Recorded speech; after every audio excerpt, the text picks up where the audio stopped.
والصلاة والسلام والتحية والإكرام على أشرف الأنبياء في كل حين وآن وعلى آله وأصحابه الكاملين في العدل والإحسان. أما بعد فأعوذ بالله من الشيطان الرجيم. بسم الله الرحمن الرحيم. يا أيها الذين آمنوا استعينوا بالصبر والصلاة إن الله مع الصابرين. صدق الله مولانا العظيم. ببركة إن الله وملائكته يصلون على النبي يا أيها الذين آمنوا صلوا عليه وسلموا تسليما. اللهم صل على سيدنا ومولانا محمد وعلى آله وأصحابه وبارك وسلم صلاة وسلام عليك يا سيدي يا رسول الله صلی اللہ علیہ وآلہ وسلم. فإن من جودك الدنيا وضرتها ومن علومك علم اللوح والقلم دعا إلى الله فالمستمسكون به مستمسكون بحبل غير منفصم. مولاي صل وسلم دائما أبدا على حبيبك خير الخلق كلهم. جاءت لدعوته الأشجار ساجدة تمشي إليه على ساق بلا قدم. ثم الرضا عن أبي بكر وعن عمر وعن علي وعن عثمان ذي الكرم. يا ربي بالمصطفى بلغ مقاصدنا واغفر لنا ما مضى يا واسع الكرم. فاغفر لناشدها واغفر لقارئها سألتك الخير يا ذا الجود والكرم. مولاي صل وسلم دائما أبدا علی حبیبی کا خیر الخلق کلہم. حمد و صلات کے بعد خالق کائنات کی عطا سے فقط اس کی دی ہوئی توفیق سے ایک مرتبہ پھر رب ذوالجلال کے فضل و کرم سے ہم محفل ذکر و نعت میں، محفل ذکر و فکر میں موجود ہیں، جس کا عنوان ہے محفل 11ویں شریف. حضور سلطان حضرت سرکار بغداد حضور غوث پاک رضی اللہ تعالی عنہ کے عرس کے نام سے موسوم 11ویں شریف کی محفل میں ہم موجود ہیں. دعا کیجئے کہ رب ذوالجلال ہماری آج کی حاضری اپنے بارگاہ میں قبول و مقبول فرمائے، اور جن احباب نے یہاں آنے کا انتظام فرمایا اللہ رب العزت ان تمام کی دلی حاجتوں کو پوری فرمائے. رب ذوالجلال اس پاک گھر کے صدقے، اس پاکیزہ ترین محفل کے صدقے، نیک لوگوں کے ذکر و فکر کے صدقے، قرآن مجید کی تلاوت کے صدقے، احادیث مقدسہ کو پڑھنے کے صدقے و طفیل رب ذوالجلال ہم تمام کی بگڑی بنائے. ہمارے گھروں میں جو آفات و بلیات ہیں رب ذوالجلال دور فرمائے. جو بیمار ہیں انہیں صحت و عافیت عطا فرمائے. جو قرض دار ہیں قرض سے خلاصی عطا فرمائے. جو بے اولاد ہیں صاحب اولاد فرمائے. جو صاحب اولاد ہیں ان کی اولاد کو نیک اور سعادت مند بنائے. جو صحت و عافیت میں ہیں رب ذوالجلال ان کے صحت و عافیت میں بقا و دوام عطا فرمائے. دوائیوں کی محتاجیوں سے ہر ایک کو محفوظ و مامون فرمائے. قبل اس کے کہ گفتگو کا آغاز کیا جائے، ایک مرتبہ اپنے آقا و مولا صلی اللہ علیہ وسلم کی بارگاہ میں بلند آواز سے درود و سلام کی نذرانے پیش کیجیے.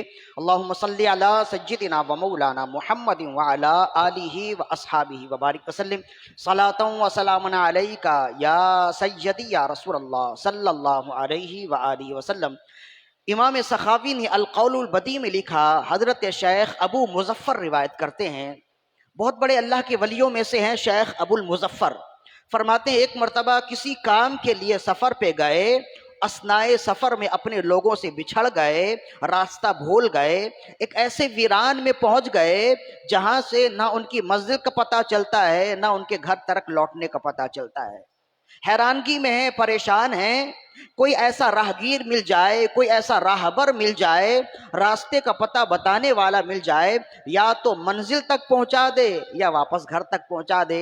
اسی انتظار میں ہیں اور اسی حیرت میں ہے کہ اب میں کہاں جاؤں، کس راستے پر جاؤں، دائیں بائیں آگے پیچھے کس طرف جاؤں. تو کہتے ہیں کہ اچانک ہی ان کے سامنے دو اللہ کے نیک بندے نمودار ہوئے. جن کا جلوہ دیکھ کر ہی معلوم ہوتا تھا کہ یہ عام لوگوں میں سے نہیں ہیں، جن کا سراپا بتاتا تھا کہ یہ خاص اللہ کے بندوں میں سے ہیں، یہ ان کے قریب پہنچے، دست بوسی کی، اور دست بوسی کرنے کے بعد عرض کرنے لگے اس ویرانے میں یہاں تو سوائے درندوں کے، سوائے جنگلی جانوروں کے اور کوئی نہیں نظر آتا، میں تو یہاں بھٹک کر آ گیا، آپ اس قدر نورانی شخصیات آپ یہاں کیوں کر یہاں تشریف فرما ہوئے، آپ کیوں آئے؟ فرمانے لگے کہ رب ذوالجلال نے ہمیں اسی کام کے لیے متعین فرمایا ہے کہ امت محمد میں سے جب کوئی راستہ بھول جائے تو ہم اس کو راستہ دکھاتے ہیں۔ پہچان گئے؟ اچھا آپ اللہ کے نبی خضر علی نبینا علیہ الصلوۃ والسلام ہیں؟ فرمانے لگے بے شک میں ہی خضر ہوں۔ آپ کے ساتھ کون ہیں؟ فرمائیے میرے بھائی اللہ کے نبی الیاس علی نبینا علیہ الصلوۃ والسلام ہیں۔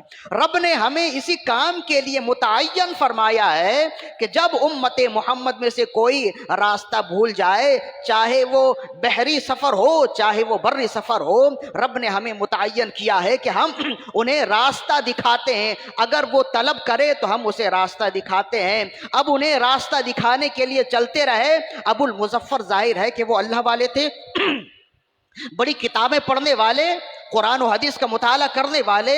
حضرت خضر علیہ الصلوۃ والسلام یہ اللہ کے نبی ہیں، اور ان کے حوالے سے ہم گفتگو کر چکے ہیں مسجد میں مختلف نشستوں میں۔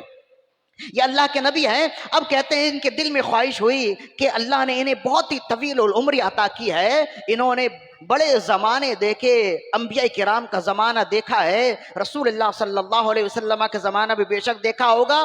عرض کرنے لگے حضور ایک عرضی ہے، ایک گزارش ہے، اگر بولنے کی اجازت ہو تو کچھ عرض کروں، اس لیے کہ کانپ بھی رہے ہیں کہ دو اللہ کے نبیوں کے درمیان میں چل رہے ہیں، کوئی معمولی بات ہے؟ عرض کرنے لگے حضور اگر ایک گزارش ہے، اگر اجازت ہو تو بولوں؟ فرمانے لگے ضرور بولو۔ تو عرض کرنے لگے کہ آپ نے تو اتنی طویل العمری پائی ہے، اتنی طویل عمر پائی ہے، بے شک آپ نے انبیاء کرام کا زمانہ بھی پایا ہے، کیا آپ نے رسول اللہ صلی اللہ علیہ وسلم کو دیکھا ہے؟ فرمانے لگے بے شک جب میں نے اور انبیاء کرام کو دیکھا ہے تو کیا محمد رسول اللہ صلی اللہ علیہ وسلم کو نہیں دیکھا؟ بے شک میں نے آپ کو دیکھا ہے، اور کئی مقام پر ایسا ہوا ہے کہ جب رسول اللہ صلی اللہ علیہ وسلم گفتگو فرما رہے تھے تو میں بھی آپ کی محفل میں موجود تھا، میں نے آپ سے بہت سی روایات سنی ہیں، میں نے آپ سے بہت سے کلمات سنے ہیں۔ عرض کرنے لگے حضور ہم نے تو رسول اللہ کو دیکھا نہیں، ہم تو روایت کرتے ہیں تو راویوں کی ایک بڑی تعداد ہوتی ہے، بے شک آپ نے رسول اللہ کو دیکھا ہے، اور دیکھا ہی نہیں بلکہ سنا بھی ہے، تو رسول اللہ صلی اللہ علیہ وسلم کی سنی ہوئی کچھ روایت مجھے بتا دیجئے تاکہ میں آپ کے واسطے سے روایت کروں تو یہ الگ بات ہوگی۔ کوئی کہے بھائی آپ نے یہ روایت کہاں سے لی ہے؟ بخاری سے لی ہے، مسلم سے لی ہے، تو میں کہوں نہیں میں نے حضرت خضر سے لی ہے۔ حضرت خضر نے کس سے لی ہے؟ تو میں کہوں حضرت خضر نے براہ راست رسول اللہ کی محفل میں بیٹھ کر ان سے سنی ہے، تو یہ ایک الگ بات ہوگی، یہ میرے لیے بڑی وقار کی بات ہوگی، بڑے مرتبے کی بات ہوگی۔ تو حضرت خضر علیہ الصلوۃ والسلام نے فرمایا بے شک اگر ایسا ہی ہے، تمہاری خواہش یہ ہے تو میں رسول اللہ صلی اللہ علیہ وسلم کی محفل میں موجود چند کلمات میں تمہیں بیان کرتا ہوں جو میں نے براہ راست رسول اللہ صلی اللہ علیہ وسلم سنے ہیں۔ آپ نے فرمایا سمیعت رسول اللہ صلی اللہ علیہ وسلم فی مجلسہ وہو یقول، میں نے رسول اللہ صلی اللہ علیہ وسلم کو سنا اس حالت میں کہ میں آپ کی مجلس میں موجود تھا۔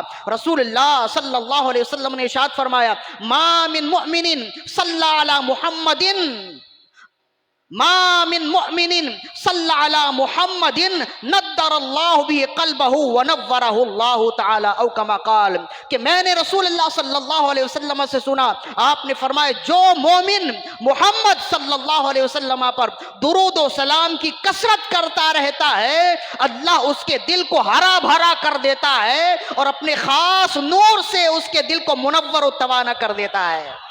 صلو علی الحبیب اللہم صلی علی سیدنا و مولانا محمد وعلی آلہ و اصحابہ وبارک وسلم صلاۃ و سلام علیک یا رسول اللہ صلی اللہ علیہ وآلہ وسلم۔ پھر عرض کرنے لگے حضور ایک حدیث ہے، مزید اور بھی احادیث روایت کر دیں، مجھے بطور تحفہ آپ دیں تاکہ میں آپ کے واسطے سے روایت کروں۔ آپ نے فرمایا انی سمیعت رسول اللہ صلی اللہ علیہ وسلم وهو یقول فی مجلسہ، میں نے رسول اللہ صلی اللہ علیہ وسلم کو آپ کے مجلس میں سنا، آپ نے فرمایا من قال صلی اللہ علی محمد فتح علی نفسی 70 بابا من الرحمہ، فرمایا رسول اللہ صلی اللہ علیہ وسلم نے ارشاد فرمایا جس نے یہ کہا صلی اللہ علی محمد، اس نے رب کی رحمتوں کے اپنے اوپر 70 دروازے کھول لیے۔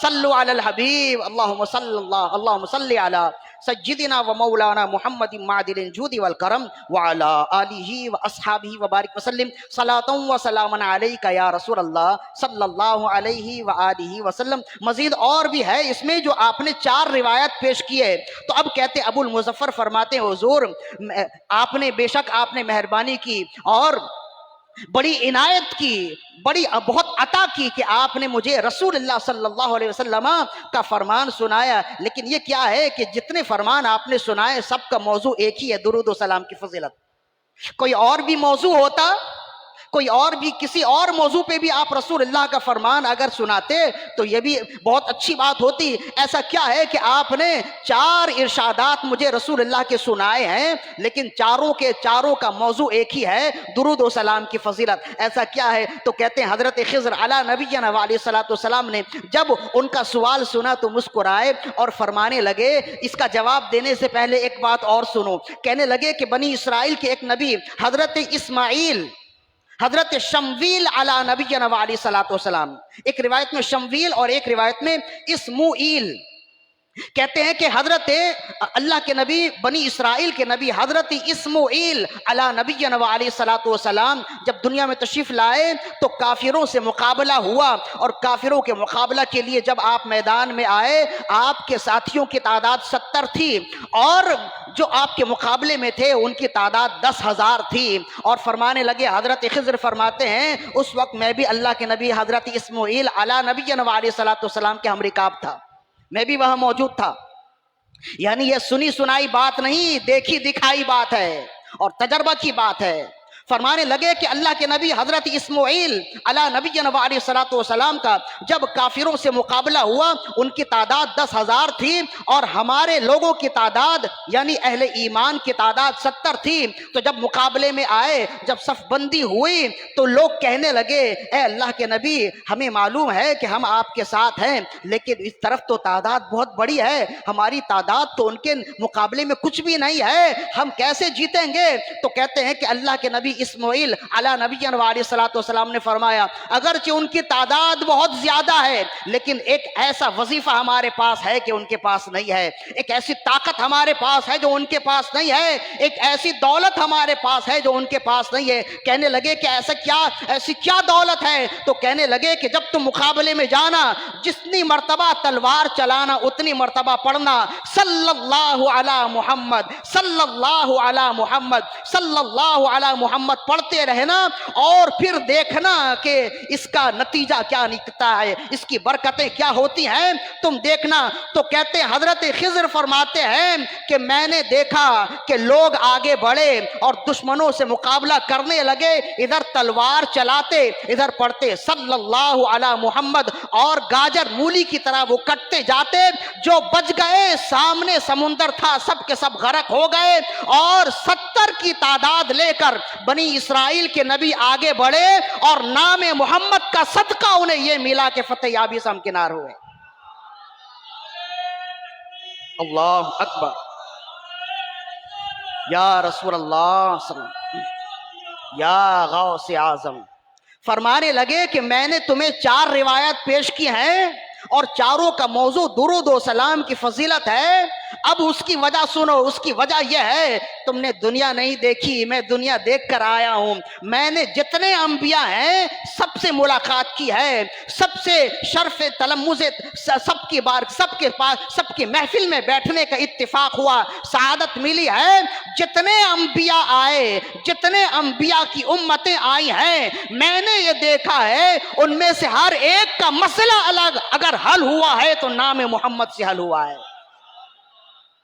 اس لیے میں نے 4 روایت تمہیں بتائیں تاکہ یہ باتیں یاد ہو جائیں، اور جب تمہاری زندگی میں کوئی بھی مشکل آ جائے تو تم یہ سمجھ جانا کہ صلی اللہ علی محمد سرکار مدینہ پر درود و سلام پڑھنا ایسا وظیفہ ہے کہ آدم سے لے کے محمد تک اور محمد سے لے کے قیامت تک جس کے ساتھ جو مسئلہ ہوگا یہ مسئلہ اس کے حل کے لیے کافی ہوگا۔ دکھوں نے تم کو جو گھیرا ہے تو درود پڑھو، جو حاضری کی تمنا ہے تو درود پڑھو۔ اللہم صلی علی سیدنا و مولانا محمد طب القلوب و دوائها وعافیت الابدان و شفائها ونور الابصار و ضیائها وروح الارواح و غذائها وعلى آلہ و اصحابہ وبارک وسلم صلاۃ و سلام علیک یا سیدی یا رسول اللہ صلی اللہ علیہ وآلہ وسلم۔ اگر در رسول پہ میری حاضری ہو جائے، در نبی پہ جو میری حاضری ہو جائے، میری حیات میری عمر سے بڑی ہو جائے۔ در نبی پہ جو میری حاضری ہو جائے، میری حیات میری عمر سے بڑی ہو جائے۔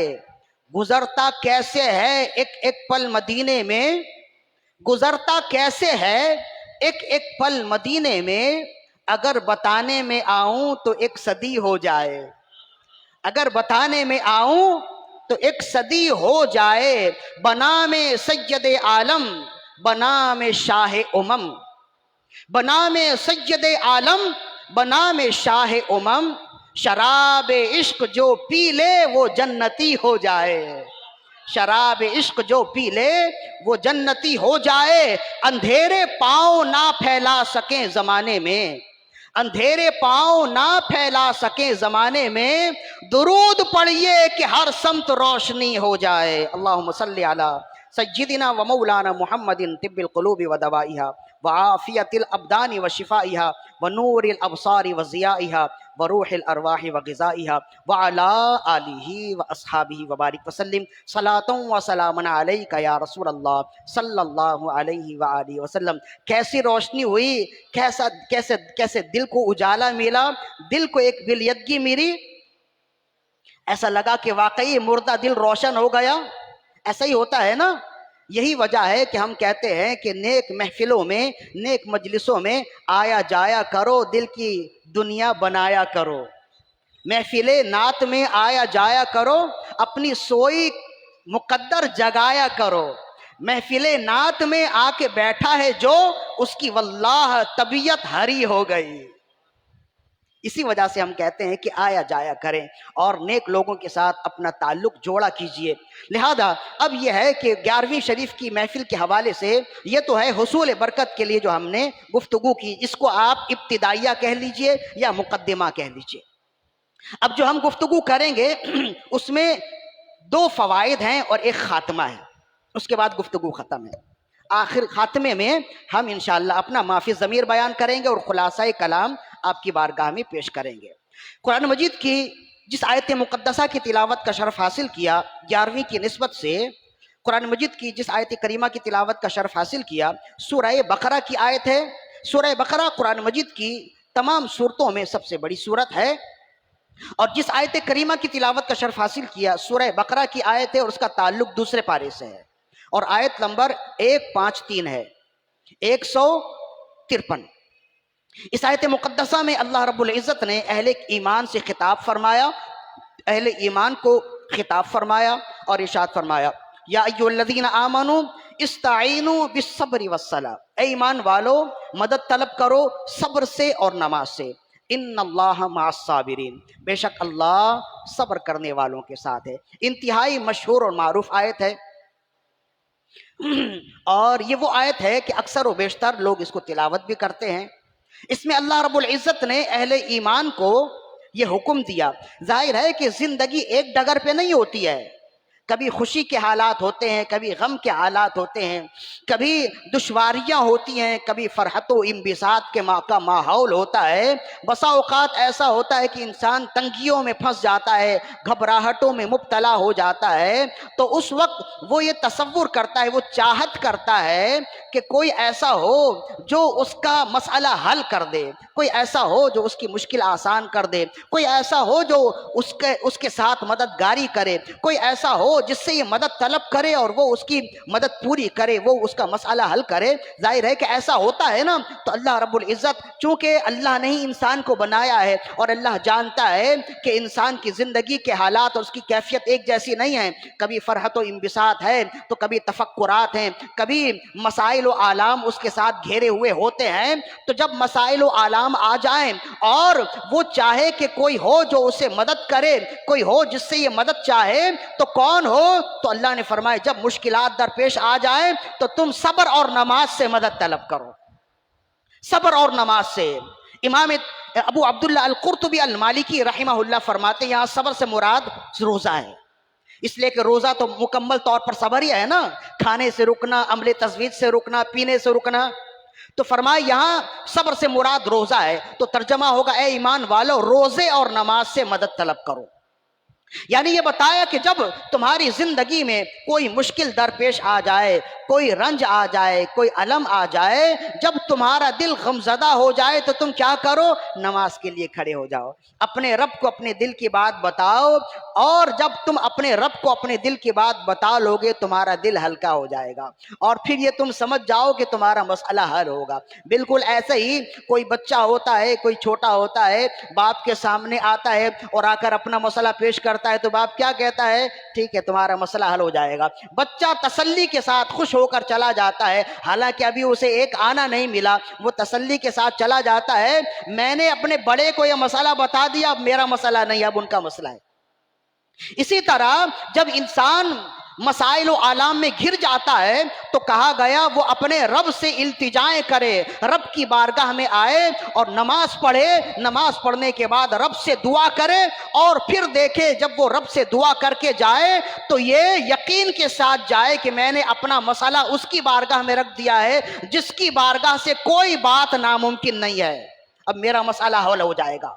فرمائے اسی لیے جب رنج و علم کا مسئلہ آ جائے ادھر ادھر جانے کے بجائے مسجد آؤ، ادھر ادھر جانے کے بجائے مصلی پکڑو اور نماز کا اہتمام کرو. نماز میں سجدے میں جا کے اپنے رب کی بارگاہ میں اپنی التجائیں پیش کرو، پھر دیکھو رب کیسے تمہارے مسائل حل کرتا ہے. اس لیے کہ رسول اللہ صلی اللہ علیہ وسلم نے فرمایا المصلی یناجی ربہ، مصلی جو نماز پڑھنے والا ہے وہ اپنے رب سے براہ راست گفتگو کر رہا ہوتا ہے.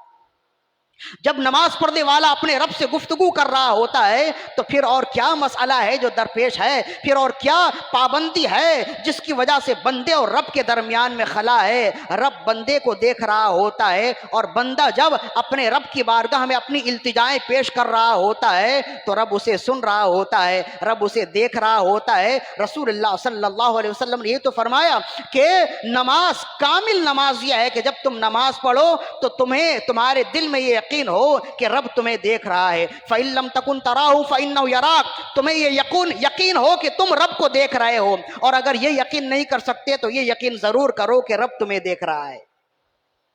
لہذا یا ایھا الذین آمنوا استعینوا بالصبر والصلاۃ، اے ایمان والو صبر اور نماز سے مدد طلب کرو. یہاں یہ معلوم ہوا کہ انسان کی زندگی میں اگر کوئی مشکلات آ جائے تو اس کا حل رب ذوالجلال نے یہ بتایا، اپنے مسائل کا حل نماز سے تلاش کرو. اور یہ تو قرآن مجید کی آیت ہے. اب رسول اللہ صلی اللہ علیہ وسلم کا طریقہ کیا ہے؟ تو سید انبیاء حبیب کبریا صلی اللہ علیہ وآلہ وسلم کا طریقہ بیان کرتے ہوئے امام جلال الدین السیوطی الشافعی رحمہ اللہ یہ حدیث لائے. اسی آیت کی تفسیر میں فرماتے ہیں حضرت حذیفہ بن الیمان رضی اللہ عنہ زبردست صحابی رسول ہیں.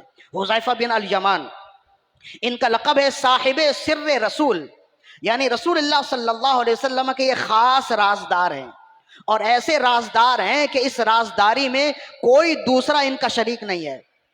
اور کیسے رازدار ہیں حضرت حذیفہ بن الیمان کہتے ہیں کہ رسول اللہ صلی اللہ علیہ وسلم نے اپنے زمانے میں اور بعد میں جتنے منافقین آنے والے ہیں سب کے ناموں کی لسٹ آپ نے ان کو دے دی تھی، سب کے ناموں کا پتہ انہوں نے رسول اللہ نے انہیں دے دیا تھا۔ منافق کی تو پہچان نہیں ہوتی ہے نا، وہ تو دل کا کافر ہوتا ہے، زبان کا مومن ہوتا ہے، تو اس کی پہچان کیسے ہوگی؟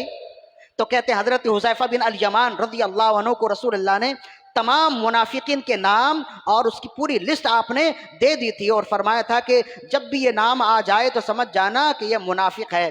تو کہتے ہیں کہ آپ نے کسی کو بتایا نہیں۔ حضرت عمر بن خطاب رضی اللہ عنہ کے بارے میں آتا ہے کہ جب آپ نماز جنازہ پڑھانے کے لیے آتے نا تو آپ محفل میں دیکھتے، نمازیوں میں دیکھتے حذیفہ بن الیمان ہے کہ نہیں ہے، اگر وہ ہوتے تو تسلی ہوتی کہ یہ میت مومن کی ہے، اگر وہ نہیں ہوتے تو سمجھ جاتے کہ اس کا بھی نام انہی میں ہے، آپ پھر ہٹ جاتے، آپ نماز جنازہ اس کی نہیں پڑھاتے، فرماتے کوئی اور پڑھا لے۔ تو یہ حضرت حذیفہ بن الیمان رضی اللہ عنہ زبردست صحابی رسول ہیں، یہ روایت کرتے ہیں، فرماتے ہیں کان رسول اللہ صلی اللہ علیہ وسلم اذا نزل به مهم او اصابه غم فزع الى الصلاة، رسول اللہ صلی اللہ علیہ وسلم کو اگر کوئی بڑی بات پہنچے، کوئی بڑا غم پہنچے یا کوئی بڑی فکر کی بات پہنچے تو آپ کی جائے پناہ نماز ہوتی تھی۔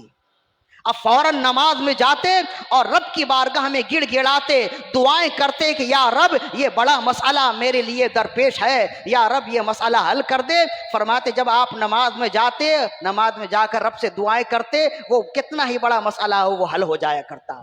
تو قرآن مجید کی جو آیت ہے جس میں اللہ نے فرمایا اہل ایمان جب تمہیں کوئی مسئلہ آئے تو نماز سے مدد طلب کرو، رسول اللہ نے اپنے عمل سے بتایا ہے کہ یہ واقعی ایسا ہے۔ ایک حدیث ہو گئی۔ دوسری حدیث عن ابی الدرداء رضی اللہ عنہ قال کان رسول اللہ صلی اللہ علیہ وسلم، حضرت ابو درداء رضی اللہ عنہ فرماتے ہیں کہ رسول اللہ صلی اللہ علیہ وسلم کا طریقہ تھا اذا کانت لیلۃ ریح کان مفزعه الى المسجد حتى تسکن، فرماتے ہیں کہ جب رات میں تیز ہوائیں چلتی، جب طوفانی رات ہوتی، جب بارشوں کی رات ہوتی تو رسول اللہ صلی اللہ علیہ وسلم کی جائے پناہ مسجد ہوتی، حتی تسکنا، یہاں تک کہ بارشیں تھم جائیں، یہاں تک کہ ہوائیں رک جائیں، ماحول سازگار ہو جائے۔ وَإِذَا حَدَثَ فِي السَّمَاءِ حَدْثٌ مِّن كَسُوفِ شَمْسٍ أَوْ قَمَرٍ كَانَ مَفْزَعُهُ إِلَى الصَّلَاةِ حَتَّى يَنْجَلِيَ، فرمایا اسی طرح اگر رات میں کوئی طوفانی رات ہو یا آسمان میں کوئی واقعہ ہو، مطلب یہ ہے کہ کبھی چاند گرہن ہو، سورج گرہن ہو، تو رسول اللہ صلی اللہ علیہ وسلم کی جائے پناہ مسجد ہوتی، آپ مسجد میں جاتے، نماز پڑھ رہے ہوتے حتیٰ کہ حالات سازگار ہو جاتے، اس لیے کہ یہ بہت بڑا واقعہ ہے نا۔ تو رسول اللہ صلی اللہ علیہ وسلم کی زندگی کا طریقہ تھا اگر کوئی غم آ جائے، کوئی بڑا مسئلہ آ جائے، استعینوا بالصبر والصلاۃ پر عمل کرتے ہوئے مسجد میں آتے، نماز پڑھتے، اور جب نماز پڑھ کے جاتے یہ یقین کے ساتھ جاتے کہ مسئلہ حل ہو جائے گا۔ کبھی بارشیں تیز ہو رہی ہوتی، کبھی ماحول بہت زیادہ بگڑا ہوا ہوتا، کبھی موسم بگڑا ہوا ہوتا، بادل گرج رہے ہوں، بارشیں تیز ہو رہی ہوں، ٹھنڈی ہوائیں چل رہی ہوں، اور حالات ہے، ماحول ہے کہ قابو میں آنے والا نہیں ہے، اس وقت انسان ڈر کے نہ جانے کیا کیا کرتا ہے۔ رسول اللہ صلی اللہ علیہ وسلم کے بارے میں یہاں موجود ہے، اس وقت رسول اللہ کی جائے پناہ مسجد ہوتی، مصلی ہوتا، نماز ہوتی۔ آپ مسجد میں جا کے سجدے میں نماز پڑھتے رہتے، اور جب نماز پڑھتے تو اطراف کے تمام تر ماحول سے بالکل مستغنی ہو جاتے، بے نیاز ہو جاتے، اور اس وقت آپ نماز سے اپنے آپ کو فارغ کرتے جب حالات بالکل کھل جاتے، موسم کھل جاتا۔ تو یہ قرآن مجید کی آیت کی براہ راست رسول اللہ صلی اللہ علیہ وسلم یہ تشریح بیان کر رہے ہیں، اور جب رسول اللہ صلی اللہ علیہ وسلم سے اس کے بارے میں پوچھا گیا تو فرمایا یہ فقط میرا ہی عمل نہیں، مجھ سے پہلے جتنے انبیاء کرام آئے ہیں تمام انبیاء کرام کا یہی طریقہ رہا، جن کی زندگی میں جب بھی کوئی بڑا مسئلہ آئے، جب بھی کوئی غم کی بات ان کی زندگی میں آتی تو وہ نماز کو سہارا لیتے تھے، وہ نماز سے مدد لیتے تھے۔ عن صہیب عن النبی صلی اللہ علیہ وسلم قال، حضرت صہیب رومی روایت کرتے رسول اللہ صلی اللہ علیہ وسلم نے ارشاد فرمایا کان الانبیاء یفزعون الی فزعوا الی الصلاۃ، انبیاء کرام کا طریقہ تھا کہ جب بھی ان کے لیے کوئی غم کی خبر آتی، کوئی بڑا مسئلہ ان کی زندگی میں درپیش ہوتا تو ان کی بھی جائے پناہ نماز ہی ہوتی تھی۔ وہ نماز سے مدد طلب کرتے تھے۔ 3 روایت ہو گئی۔ رسول اللہ صلی اللہ علیہ وسلم کا طریقہ بھی ایسا ہی ہے، اور رسول اللہ کے بعد آپ نے فرمایا کہ مجھ سے پہلے جتنے انبیاء کاملین، جتنے انبیاء کرام گزرے، تمام انبیاء کرام کا طریقہ بھی یہی، صحابہ کرام رضوان اللہ علیہم اجمعین کا طریقہ بھی یہی۔ حضرت عبادہ بن صامت رضی اللہ عنہ روایت کرتے، تفسیر در منصور میں یہ حدیث بھی موجود ہے۔ وقت وصال قریب آیا، صحابی رسول ہیں عبادہ بن صامت، اور یہ بھی ذلیل القدر صحابی رسول ہیں۔ اب اگر ہر صحابی کے بارے میں کچھ نہ کچھ بتاتا رہوں تو آگے جو میں نے بتانا ہے وہ بات رہ جائے گی۔ حصول برکت کے لیے چند صحابہ کرام کے بارے میں بتا دیتا ہوں تاکہ شوق دل میں رہے کہ صحابہ کرام کی زندگی کا مطالعہ بھی کیا جائے۔ ہر صحابی پھول کی مانند ہے، جس طرح ہر پھول کا رنگ الگ ہوتا ہے، خوشبو الگ ہوتی ہے، ہر صحابی کے اندر کوئی نہ کوئی خاص بات موجود ہے۔ ہر صحابی کی رنگت بھی الگ ہے، پھول کی طرح ان کی خوشبو بھی الگ ہے۔ مطالعہ کریں تو پھر معلوم ہو۔ ہم تو دعوت مطالعہ دیتے ہیں نا، ہم تو کہتے ہیں کہ پڑھیں۔ تو حضرت عبادہ بن صامت رضی اللہ فرماتے ہیں، لما حضرت عبادۃ الوفات، جب حضرت عبادہ بن صامت رضی اللہ عنہ کا وقت وصال قریب آیا، اپنے لوگوں کو آخری وصیت کرنے لگے، فرمانے لگے دیکھو جیسے ہی روح میری قفس انصری سے نکل جائے، میرے جسم سے جب روح نکل جائے، خبردار کوئی رونا نہیں، تمہیں سے کوئی بھی نہیں رونا۔ جب روح نکل جائے میری آنکھیں بند کر دینا، اور تم سب کے سب چلے جانا مسجد، اور مسجد جا کر نماز پڑھنا اور رب سے مدد طلب کرنا، اس لیے کہ اللہ نے غم اور الم کے وقت میں یہی ہمیں حکم دیا ہے، استعینوا بالصبر والصلاۃ۔ جب تمہارا غم کچھ ہلکا ہو جائے پھر آنا اور تجہیز و تدفین کا کام کرنا، اور مجھے جلدی میری آخری منزل تک پہنچا دینا۔ تو جیسے رسول اللہ صلی اللہ علیہ وسلم کا طریقہ، جیسے رب نے فرمایا کہ کوئی بڑا مسئلہ آ جائے تو نماز سے مدد طلب کرو، اس مسئلے کو اس حکم کو رسول اللہ صلی اللہ علیہ وسلم عمل کرتے ہوئے نظر آتے، اور پھر آپ نے فرمایا اس حکم پر فقط میں ہی عمل نہیں کرتا، انبیاء کرام جتنے آئے تمام انبیاء کرام کا یہی طریقہ تھا، اور پھر صحابہ کرام کا بھی یہی طریقہ ہے۔ 4 احادیث ہو گئی، 5ویں حدیث حضرت انس بن مالک رضی اللہ عنہ اس کے راوی ہیں۔ حضرت انس بن مالک جلیل القدر صحابی رسول، اور صحابہ کرام میں طویل العمر پانے والے، بہت بڑی لمبی عمر آپ نے پائی ہے۔ ایک روایت کے مطابق سن ہجری 101 آپ کا یوم وصال ہے، اور ایک روایت کے مطابق سن ہجری 105 آپ کا یوم وصال ہے۔ یہاں تک کہ بعضوں نے کہا کہ صحابہ کرام میں سب سے آخر میں دنیا سے جانے والے آپ ہی ہیں۔ آپ کے بعد صرف ایک صحابی ہیں، عامر بن واصلہ رضی اللہ عنہ، وہ سب سے آخری صحابی ہیں جو اس دنیا سے گئے۔ عامر بن واصلہ رضی اللہ عنہ سن ہجری 108 یا 109 میں آپ کا وصال ہے۔ ان سے پہلے سن ہجری 105 یا 106 میں حضرت انس بن مالک رضی اللہ عنہ کا وصال ہو گیا تھا۔ علی الاختلاف، سن ہجری میں اختلاف موجود ہے، لیکن اس بات پہ اختلاف نہیں ہے کہ حضرت عامر بن واصلہ رضی اللہ عنہ آخری صحابی ہیں، ان کے بعد زمین صحابیت سے خالی ہو گئی، یہ آخری صحابی ہے۔ تو حضرت انس بن مالک رضی اللہ عنہ نے بھی بڑی طویل عمری پائی، اور اس کی وجہ کیا تھی؟ جب لوگ پوچھتے 100 سال کی عمر سے زیادہ آپ نے عمر پائی، جب لوگ پوچھتے تو فرماتے کہ رسول اللہ صلی اللہ علیہ وسلم نے میرے لیے دعا فرمائی تھی۔ اور کیا دعا فرمائی تھی؟ اللہم اکثر لہ عمرہ و اولادہ وبارک لہ فیما رزقتہ، یا اللہ ان کی عمر میں اضافہ فرما، اولاد میں اضافہ فرما، اور جو کچھ نعمت تو اسے دے اس میں برکت عطا فرما۔ تو کہتے ہیں کہ اسی کا صدقہ ہے کہ اللہ نے رسول اللہ صلی اللہ علیہ وسلم کے دعاؤں کے صدقے میں مجھے اتنی لمبی عمر دی ہے کہ 100 سال کی عمر ہے، اور میری اولاد میں کثرت اتنی ہے کہ فرمایا آج کے دن تک 120 بچوں کو میں خود دفن کر چکا ہوں۔ کثیر الاولاد ہیں، 120 بچے، یعنی پوتے پوتیوں کو ملا کر 120 بچوں کو میں دفن کر چکا ہوں، اس کے علاوہ کثیر تعداد میری اولاد کی موجود ہے۔ تو یہ رسول اللہ صلی اللہ علیہ وسلم کی دعاؤں کی برکت ہے۔ اور پھر فرمایا میری عمر میں دعا فرمائی، میری اولاد میں دعا فرمائی، میرے رزق میں دعا فرمائی۔ تو اب اس کا حال یہ ہے کہ میرا باغ سال میں 2 مرتبہ پھل دیتا ہے، جبکہ ہر ایک کے باغ میں سال میں 1 بار پھل لگتا ہے۔ ہر ایک کے باغ میں سال میں ایک مرتبہ پھل لگا کرتے ہیں، لیکن رسول اللہ کی دعاؤں کا صدقہ ہے کہ میرے باغ میں سال میں 2 مرتبہ پھل لگتے ہیں۔ اس کی وجہ یہ ہے کہ رسول اللہ نے دعا دی تھی۔ ہم ایسے ہی تو نہیں کہتے نا کہ عرش حق ہے مسند رفعت رسول اللہ کی، دیکھنی ہے حشر میں رفعت رسول اللہ کی، لا و رب العرش جس کو جو ملا ان سے ملا، بڑھتی ہے کونین میں نعمت رسول اللہ کی۔ ہم ایسے تو نہیں کہتے، صرف محبت تو نہیں، اعلیٰ وجہ البصیرت ہے۔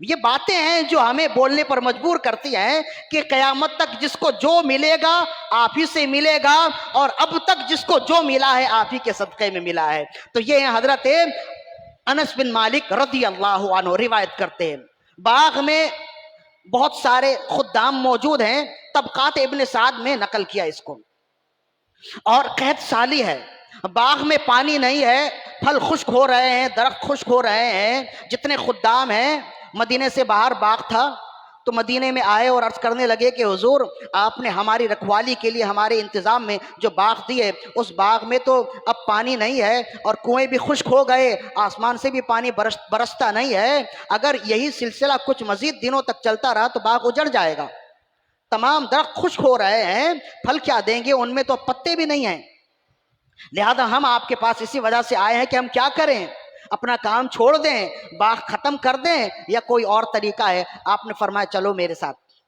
تو آپ گئے، باغ میں ایک جگہ صاف کیا، ایک درخت کے نیچے مصلی بچھا کر بیٹھے اور نماز پڑھنے لگے۔ نماز پڑھنے لگے، 2 رکعت نماز پڑھی، نماز پڑھنے کے بعد دعا کی، یا اللہ اس نماز کے صدقے تو زندے کو مردہ کر سکتا ہے، مردے کو زندہ کر سکتا ہے، اس مردہ زمین کو نماز کے صدقے میں زندہ کر دے، یا اللہ زندہ کر دے، تو حی القیوم ہے، ہر ایک کو موت آنی ہے، تجھے موت نہیں آنی ہے، تو ہر ایک کو زندگی دیتا ہے، یا اللہ اس زمین کو زندہ کر دے۔ دعا کرنے کے بعد اپنے خادم سے کہا جاؤ دیکھو کچھ بارش کے آثار نظر آ رہے ہیں، باہر جا کر دیکھو۔ آئے تو دھوپ نکلا ہوا ہے اور سورج بالکل گرم ہے، آ کر عرض کرنے لگے بارش کے کوئی امکان نہیں، بارش نہیں ہے۔ اچھا، پھر 2 رکعت نماز کی نیت کی اور پھر نماز پڑھنے لگے، نماز پڑھنے کے بعد پھر دعا کی، وہی دعا کی، اور دعا کرنے کے بعد تسلی کے ساتھ اپنے خادم سے کہا اب جا کر دیکھو کچھ بارش کا امکان نظر آتا ہے، کچھ آثار بارش کے آتے ہیں۔ آ کر عرض کرنے لگے ایسا تو کچھ بھی نہیں نظر آتا۔ تیسری مرتبہ پھر 2 رکعت نماز پڑھ کر دعا کرتے ہیں اور پھر اپنے خادم سے کہتے ہیں جاؤ جا کر دیکھو، پھر آ کر کہتے ہیں نہیں ایسا کچھ بھی نہیں ہوا۔ چوتھی مرتبہ ہمت نہیں ہارتے، اللہ کا فرمان سچا ہے اور اس پر یقین کامل ہے۔ چوتھی مرتبہ نماز پڑھنے کے بعد جب اپنے خادم سے کہا باہر جا کر دیکھو، تو کہتے ہیں کہ ایک پتے کی مانند ایک سیاہ بادل آہستہ آہستہ ہمارے پاس آ رہا ہے، بہت چھوٹا سا ہے، سخت دھوپ میں ایک چھوٹا سا بادل ہے جو پتے کی طرح ہے، وہ آہستہ آہستہ آ رہا ہے۔ دعا کرتے رہے، دعا کرتے رہے، جیسے جیسے وہ بادل قریب آتا رہا بڑا ہوتا رہا، حتیٰ کہ پورے باغ کو اس بادل نے چھا لیا، اور پھر اتنی بارش ہوئی کہ وہاں کی زمین جل تھل ہو گئی۔ بارش جب ہو رہی تھی، حضرت انس بن مالک رضی اللہ عنہ نے اپنے خادم سے کہا جاؤ جا کر دیکھو بارش کہاں تک ہو رہی ہے۔ تھوڑی دیر کے بعد آئے اور آ کر کہنے لگے آپ کی دعاؤں کی برکت ہے کہ رب نے یہ بارش فقط آپ ہی کو عطا کی ہے، ہمارے باغ کے اطراف کے علاوہ بارش کہیں نہیں ہے۔ کہا یہ آپ نے کیسے یہ عمل کیا؟ فرمایا کیسے کیا عمل کیا، یہ کوئی نئی بات تھوڑی ہے، رب نے فرمایا ہے استعینوا بالصبر والصلاۃ، نماز سے مدد طلب کرو، تو میں نے نماز سے مدد طلب کی، اور رب نے فرمایا نماز سے مدد طلب کرو تو تمہارا مسئلہ حل ہوگا، میں نے رب کے فرمان کے مطابق نماز سے مدد طلب کی، میرا مسئلہ حل ہو گیا۔ لہذا یہ تمام روایات ہمیں بتاتی ہیں کہ ہم جو بھٹکے ہوئے ہیں، ہم جو در در پھر رہے ہیں، مارے مارے پھر رہے ہیں، اس کی وجہ یہی ہے کہ دیکھیں ہیں یہ دن اپنی ہی غفلت کے بدولت، سچ ہے کہ برے کام کا انجام برا ہے۔ جہاں سے ہمیں مدد لینی چاہیے وہاں سے ہم مدد لینے والے نہیں، جو رب کی بارگاہ میں جھکتا نہیں ہے پھر وہ در در جھک رہا ہوتا ہے، ذلیل و رسوا ہو رہا ہوتا ہے۔ لہذا سب سے میرا پہلا پیغام، ہم تو یہی کہتے ہیں نا ہماری محفلوں میں آؤ تو معلوم ہو، ہم 11ویں کی محفل میں بھی نماز کا ذکر کر رہے ہیں، 12ویں کی محفل میں بھی نماز کا ذکر کر کے گئے، لیکن ایسا نہیں ہے کہ ہم 11ویں کے موضوع کو بھول گئے ہیں۔ 11ویں کا بھی انشاءاللہ ذکر کریں گے.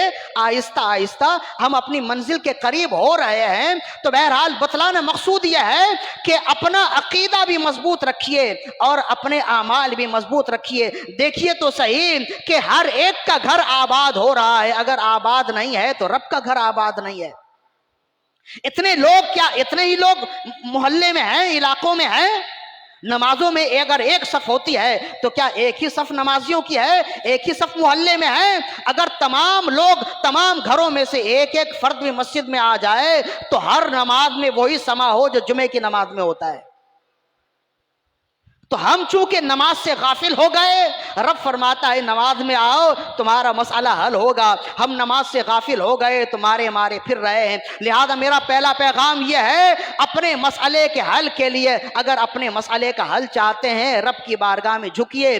سچی ولایت اسی کی ہے, سچی مدد اسی کی ہے, سچی نماز اسی کی ہے, سچی عبادت اسی کی ہے, اور عبادت کے بدلے میں جو مدد ملے سچی مدد اسی کی ہے. ایک بات ہو گئی, ایک مسئلہ حل ہوا, ایک فائدہ اس سے ملا.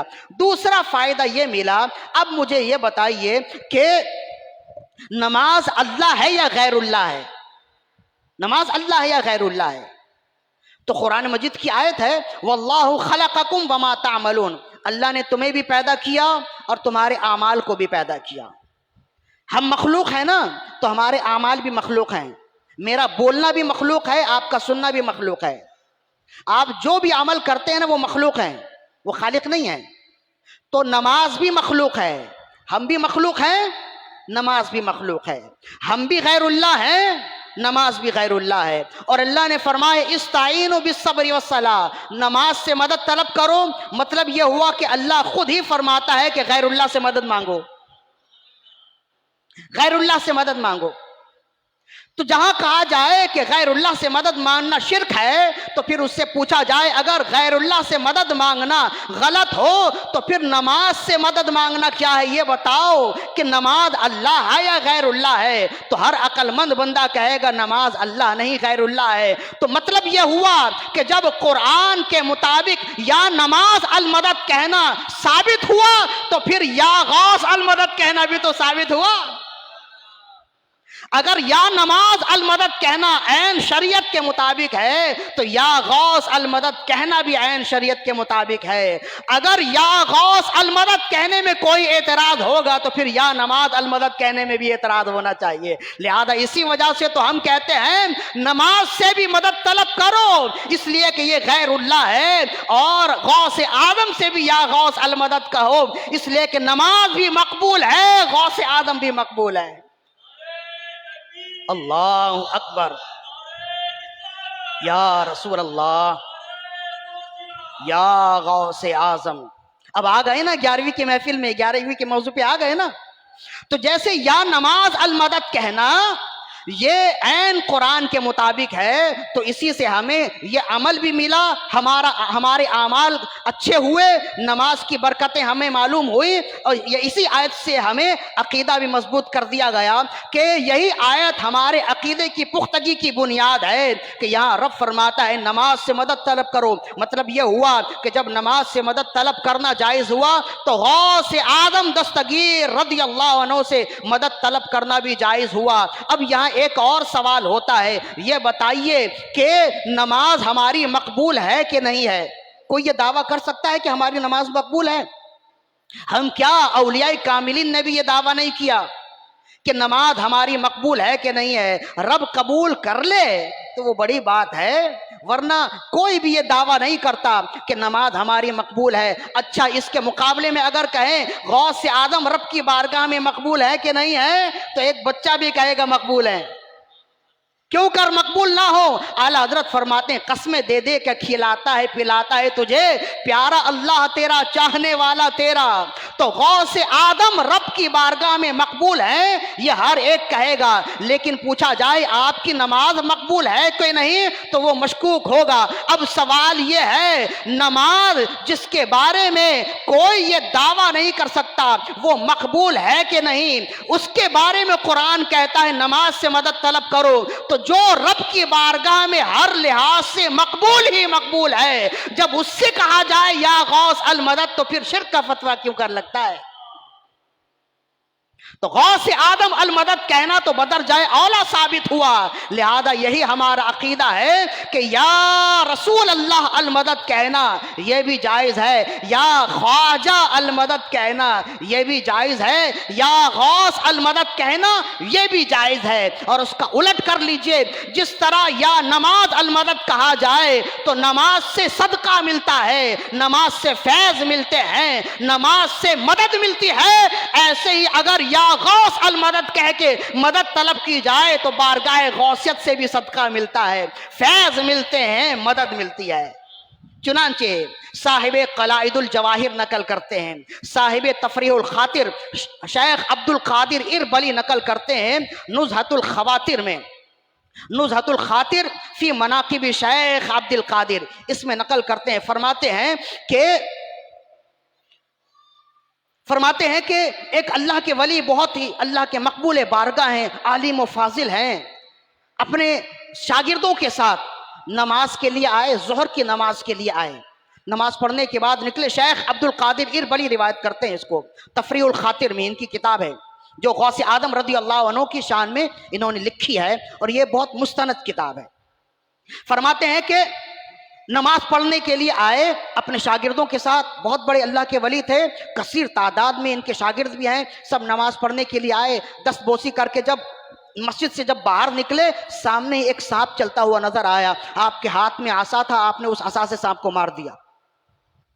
سانپ کو مارنا تھا کہ ایک طوفانی ہوا چلی، اور ایسی ہوا چلی جس نے خش و خاشاک کو اڑایا، ہاتھ کو ہاتھ نظر نہ آتا، ایک زور کی ہوا چلی اور اس میں عجیب سی آواز تھی، لوگ اپنی آنکھیں بچاتے رہے، اپنے آپ کو بچاتے رہے۔ جب وہ ماحول صحیح ہوا، جب ہوا ختم ہو گئی تو لوگ ایک دوسرے کو دیکھنے لگے، ہر ایک موجود ہے لیکن حضرت شیخ موجود نہیں ہے، استاد صاحب موجود نہیں ہیں۔ ایک دوسرے سے پوچھنے لگے، آپ نے دیکھا، آپ نے دیکھا، آپ نے دیکھا؟ مسجد میں شاید ہو، مسجد گئے نہیں ہیں، دائیں بائیں شاید کسی چیز کی آڑ میں چھپ گئے ہوں۔ تو کہتے ہیں کہ ہر جگہ دیکھ لی، کہیں بھی نہیں نظر آئے، دل میں تسلی ہوئی، ہو سکتا ہے کہ گھر چلے گئے ہوں گے، چلو گھر چل کر دیکھتے ہیں۔ گھر آئے تو دیکھتے ہیں کہ گھر سے بھی معلوم کیا، گھر میں بھی نہیں ہے۔ اب سوچنے لگے کہ آئے تو ہمارے ساتھی تھے، نماز ہمارے ساتھ پڑھی، اچانک موسم بدل گیا، نہ جانے کیسے موسم بدلا، اور ہم تو ہر ایک اپنے اپنی جگہ سلامت ہیں، حضرت شیخ کہاں چلے گئے؟ تو کہتے ہیں وہ انتظار کرنے لگے، کسی کو کوئی خبر نہیں ہے کہ حضرت صاحب کہاں چلے گئے، استاد صاحب کہاں چلے گئے۔ چلتے چلتے ظہر کا وقت تھا، عصر کا وقت قریب آ گیا، عصر کی نماز بھی پڑھ کر اب دعا کر رہے ہیں، ادھر ادھر تلاش کر رہے ہیں، لیکن ہر طرف سے جواب صفر ہی آتا ہے، کسی کو معلوم نہیں کہ حضرت صاحب کہاں ہیں۔ عصر کی نماز پڑھنے کے بعد جب لوگ مسجد سے نکلتے ہیں تو دیکھتے ہیں کہ دور سے حضرت صاحب تشریف لا رہے ہیں، اور ایک نورانی جبہ اور تاج سر میں ہے پہنے ہوئے، خوبصورتی کے ساتھ، ایسا لگتا ہی نہیں کہ کہیں دور سفر سے آ رہے ہیں۔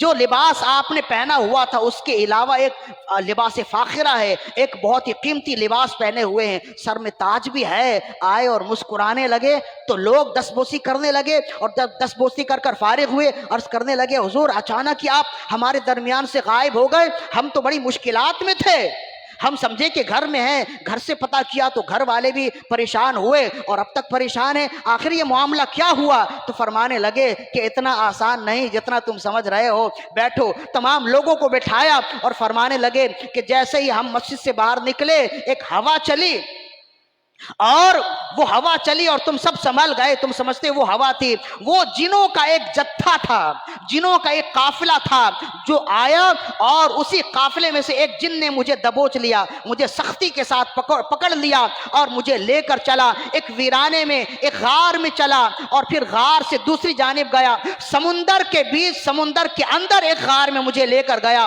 وہاں میں نے دیکھا کہ بہت بڑے بڑے لوگ، قد آدم لوگ موجود ہیں، اور ایک بادشاہ ہے جو تخت پر بیٹھا ہوا ہے، بادشاہ کے سامنے لا کر مجھے پھینک دیا، اور ان میں سے جو مجھے لے کر آیا تھا وہ کہنے لگا، علی جا، یہ وہ بندہ ہے جس نے آپ کے اس بیٹے کو مارا ہے۔ جب دیکھا تو تخت کے سامنے ایک لاش پڑی ہے، خونم خون ہے۔ اب حضرت فرماتے ہیں میں تو حیران ہوا کہ میں یہ کس مصیبت میں پھنس گیا، میں نے تو کچھ کیا بھی نہیں، اور یہ کہہ رہا ہے کہ میں نے اس کے بیٹے کو مارا ہے۔ حضرت شیخ فرمانے لگے کہ مجھے معلوم نہیں کہ تم کس جگہ ہو، مجھے معلوم نہیں تم کون لوگ ہو، لیکن یہ ہے اس بات کا یقین رکھو میں نے اس کو مارا نہیں ہے، یہ غلط بیانی ہے، شاید غلط فہمی ہوئی ہے، کسی اور نے مارا ہو، مجھے اٹھا کر لے آئے، مجھے میرے گھر پہنچا دو۔ تو کہنے لگے کہ تم نے مارا نہیں ہے؟ تو پھر بادشاہ نے پوچھا تم تو کہتے ہو کہ اسی نے میرے بیٹے کو مارا ہے، میرے شہزادے کو مارا ہے، اور یہ انکار کرتا ہے۔ تو جس نے دعویٰ کیا وہ کہنے لگا دیکھیں اس کے عصا میں اب تک خون لگا ہوا ہے۔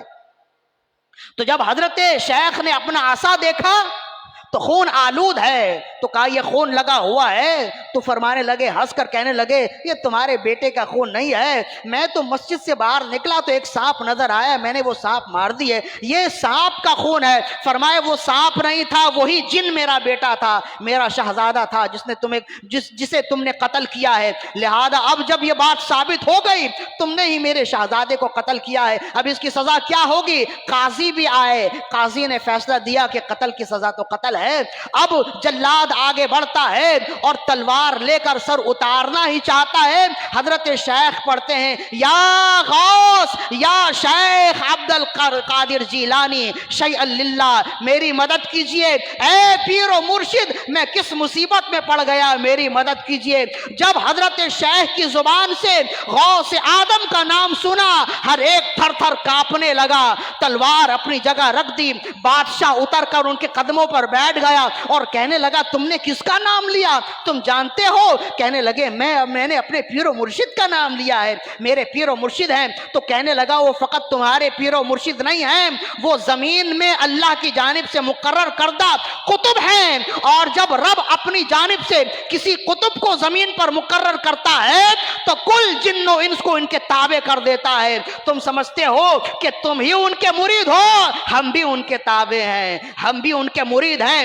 جب یہ بات واضح ہو گئی کہ تم ان کے مرید ہو تو اب میں بھی ان کا مرید ہوں، لہذا ہم تو پیر بھائی ہوئے، لہذا جب ایسا ہے تو میں نے اپنے بیٹے کا خون معاف کیا، اور اتنی دور تک تمہیں لے کر آیا گیا، تمہیں تکلیف ہوئی، لہذا اس تکلیف کو دور کرنے کے لیے تمہیں میں لباس فاخرہ دیتا ہوں، سر پر تاج دیتا ہوں، تاکہ جب تم اپنے لوگوں کے پاس جاؤ تو تمہاری حیثیت الگ رہے اور تمہیں معلوم ہو جائے کہ تم کسی اور جگہ سے نہیں، پیروں کے پیر حضرت غوث آدم دستگیر رضی اللہ عنہ کے غلاموں کے درمیان سے اٹھ کے آئے ہو، لہذا یہ میرا واقعہ تھا۔ واقعہ نقل کرنے کے بعد فرماتے ہیں کہ اب تک میں سمجھتا تھا کہ غوث آدم رضی اللہ عنہ کا سکہ فقط انسانوں میں چلتا ہے، اس واقعے نے میری آنکھیں کھول دی اور مجھے یہ بات بالکل عین الیقین اور حق الیقین تک حاصل ہو گئی کہ بے شک غوث آدم رضی اللہ عنہ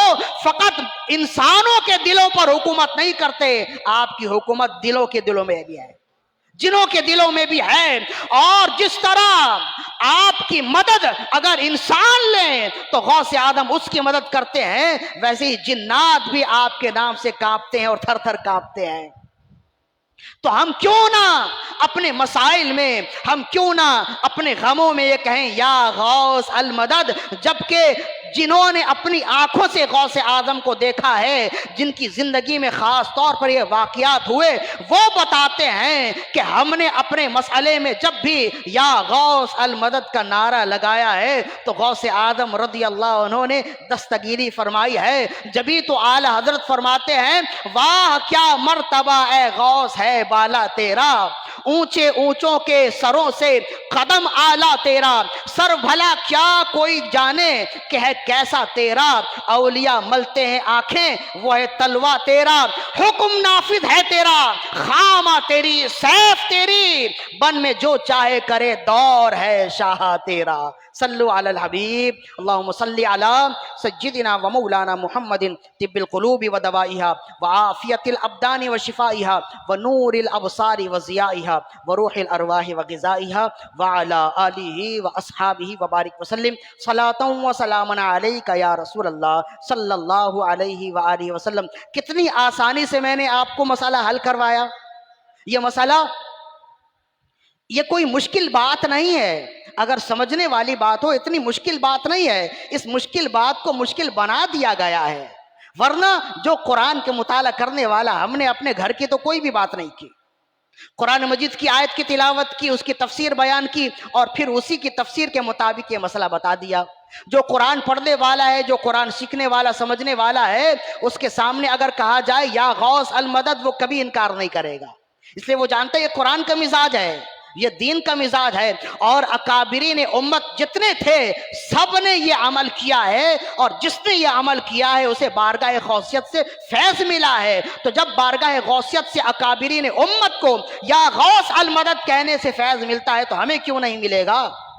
اور بالخصوص جب آپ کے نام کی 11ویں کی محفل میں ہم موجود ہیں، اور ہم آپ کے نام کی 11ویں کے محفل میں موجود ہو کر اپنا مسئلہ بارگاہ غوثیت میں رکھیں گے تو جیسے اور لوگوں کے مسائل حل ہوتے ہیں ہمارے مسائل بھی حل ہوں گے۔